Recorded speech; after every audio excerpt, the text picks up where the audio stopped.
bien, cette année 2017 est marquée par d'excellentes performances tant opérationnelles que financières. Au niveau du groupe d'abord, c'est-à-dire avec les caisses régionales dans leur ensemble, le résultat net publié se monte à 6,5 milliards d'euros. C'est une très forte progression par rapport à 2016. Quant à Crédit Agricole SA, avec 3,6 milliards d'euros de résultats nets publiés, là aussi c'est une progression par rapport à une année 2016 qui pourtant avait été marquée par la très forte plus-value exceptionnelle réalisée à l'occasion de l'opération Eureka. Ce quatrième trimestre de l'année 2017 est pourtant marqué par une surcharge fiscale très importante liée à deux phénomènes. D'abord, la surtaxe créée par le gouvernement français de façon exceptionnelle qui pèse lourdement sur le groupe Crédit Agricole. Et deuxièmement, les dépréciations d'impôts différés actifs en France et aux États-Unis du fait des baisses futures d'impôts sur les sociétés qui nous seront bénéfiques ultérieurement.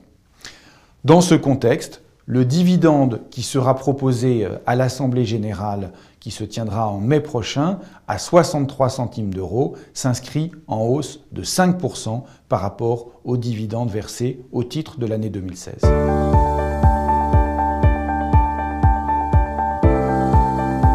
Eh bien, nous sommes à peu près à mi-parcours de ce plan et il y a évidemment beaucoup d'avancées qui ont été réalisées en cette année 2017.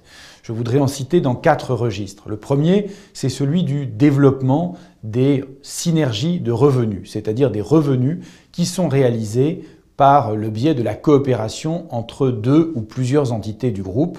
Nous sommes clairement dans une accélération de la réalisation de ces synergies. Le deuxième registre, c'est celui de l'efficacité opérationnelle. Et là encore, je crois que l'ensemble des programmes que nous avons lancés nous permettent de dire que nous sommes en bonne voie pour atteindre les objectifs que nous nous étions fixés. Le troisième point, c'est celui de l'accélération de la transformation de nos offres. Et je voudrais citer 2 exemples.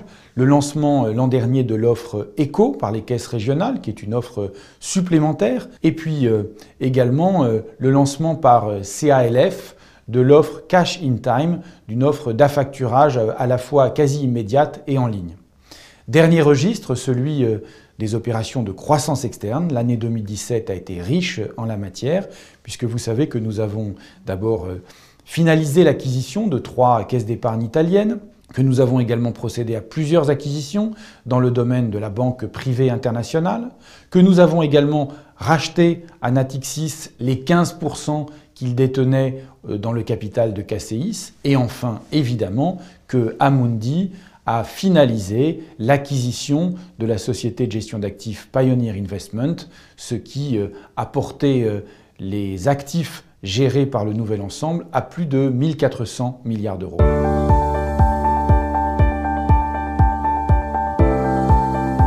Pour conclure, je pense qu'on peut mettre en évidence peut-être 3 éléments. Le premier, c'est une forte amélioration du coefficient d'exploitation. Au niveau de Crédit Agricole SA, nous avons gagné plus de 2 points grâce à une croissance des revenus beaucoup plus dynamique que celle des charges, qui sont bien maîtrisées. Le deuxième point, c'est un retour sur fonds propres tangibles qui s'améliore très significativement et qui s'inscrit à plus de 11%.